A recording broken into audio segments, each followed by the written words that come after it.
emergencia que pueda generar la crisis financiera internacional. Para los que nos ven desde el exterior, la realidad en Venezuela hoy, en la República Bolivariana, es que esta fuente de riqueza que es el petróleo se ha transformado por vía de la solidaridad otra vez, puertas adentro, en una cantidad de fondos para beneficio social de la población y atender una cantidad de necesidades, ¿no? Esto nos desmarca totalmente de aquel concepto de isla tecnocrática que era la industria petrolera venezolana y que parecía justificarse a sí misma, gobernarse a sí misma y responder a sus propios valores, ¿no?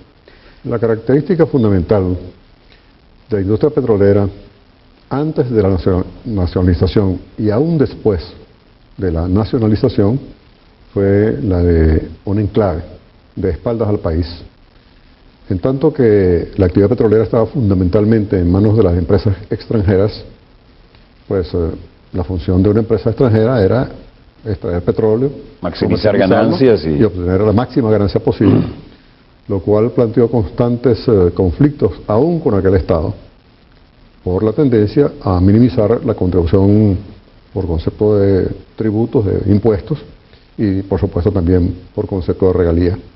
Precisamente el hecho, yo diría que criminal, más grande en que se incurrió en los años 90 fue la famosa apertura petrolera, que tenía como propósito, en primer lugar, el abatimiento de la tributación, es decir, de la contribución que da el sector petrolero al sector no petrolero en Venezuela.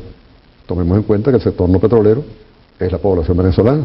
En la medida en que bajan los tributos, el Estado tiene menor posibilidad de encarar las exigencias tanto del gasto público como de las inversiones y, por supuesto, de contribuir a satisfacer necesidades elementales de la población.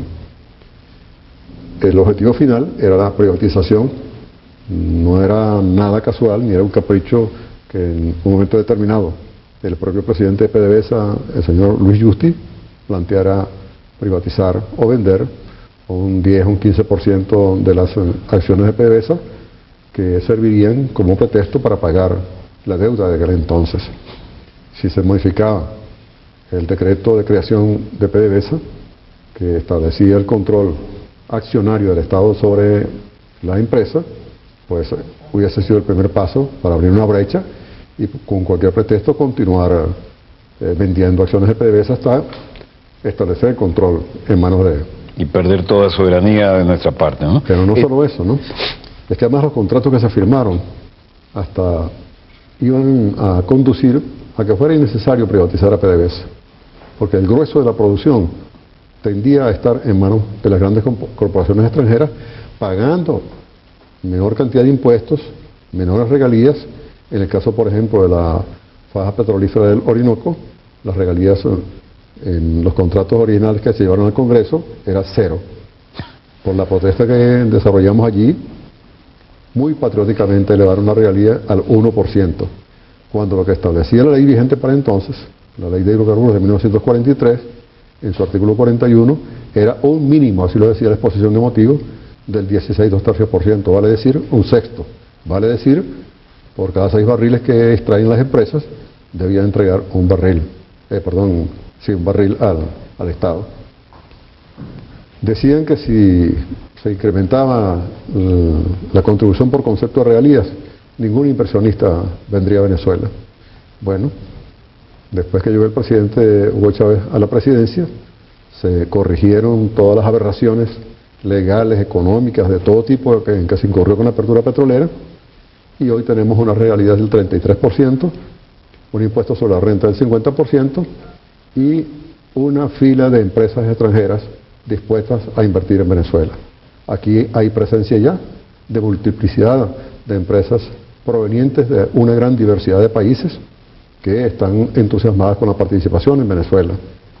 Es decir, que la estrategia, entre otros objetivos, ha estado orientada y ha tenido logros significativos en ese orden de diversificar tanto las fuentes de financiamiento para la actividad de exploración, extracción, procesamiento y comercialización de petróleo, como también los destinos de nuestro petróleo.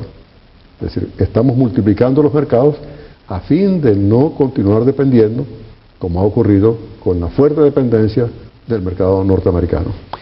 Este Luis Justi es el mismo que se llevó todos los conocimientos estratégicos de nuestro petróleo y pasó a ser asesor de las grandes transnacionales privadas y terminó siendo asesor energético de la Casa Blanca. Efectivamente. No sé en qué nivel, porque habría que revisar eso, ¿no? A veces se infló un poco el posicionamiento. Es posible, habría que... Yo no me he ocupado de eso, ¿no? Pero valdría la pena para algún curioso que lo hiciese, ¿no? Hablaba usted de mercados. Ha sido noticia en los mercados internacionales todos estos días, los hemos informado prácticamente en vivo y en directo, los acontecimientos siguen en pleno desarrollo. ¿Cómo nos afecta en nuestra perspectiva económica y qué ha captado usted con sus pares de la OPEP?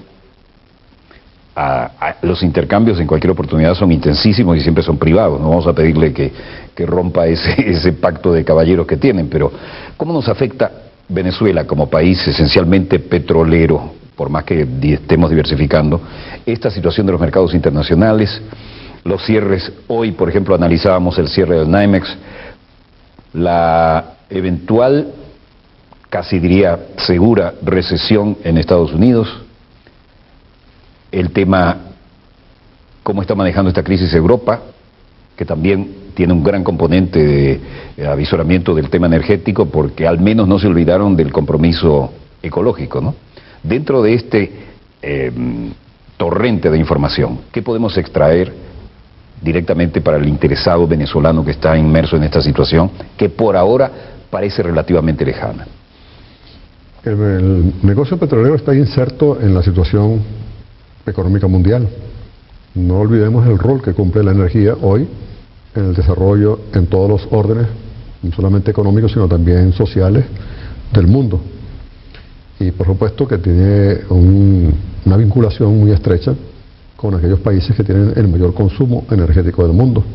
Vale decir Estados Unidos, que con un 5% de la población mundial consume el 25% del total de la energía. Se mantiene esa proporción, ¿no? Sí. 5-25. Tiene variaciones, pero todavía no variaciones significativas.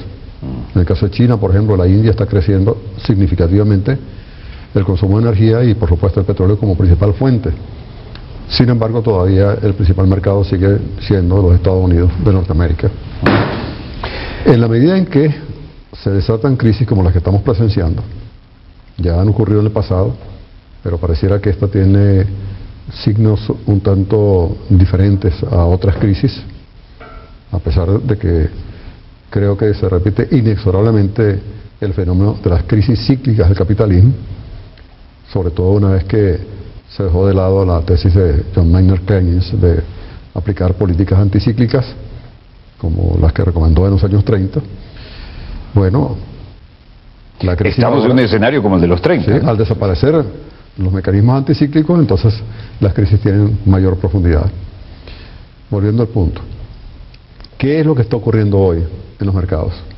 Las causas ya han sido bastante explicadas por los medios. Toda la crisis se desata con el problema de los créditos hipotecarios en Estados Unidos, la cantidad de combinaciones que hicieron los bancos de inversión en lo que llaman ingeniería muy sofisticada, que en la práctica era prácticamente la generación de papeles sin mayor valor en la realidad. Eso fue formando la famosa burbuja, se provocó el estallido de la burbuja y se desata la crisis con la quiebra principalmente de Lehman Brothers y los problemas que enfrentó Merrill Lynch, que fue adquirido por el Bank of America. En fin, eso desata una crisis que por la misma globalización, y no hay nada más globalizado que el capital financiero internacional, pues entonces cubre prácticamente a todo el planeta.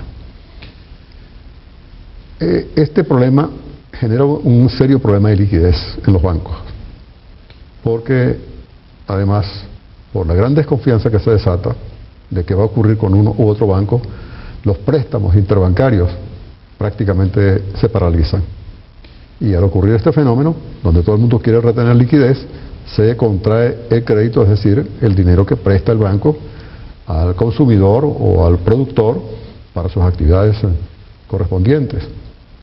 Y eso, por supuesto, en la medida en que va contrayéndose el mercado, como ha ocurrido recientemente, ayer se señaló una información bastante alarmante, la caída del índice industrial en 2.8 en los Estados Unidos, la caída del consumo, la publicación del famoso libro beige de los Estados Unidos, lo cual generó una alarma que provocó fuerte caída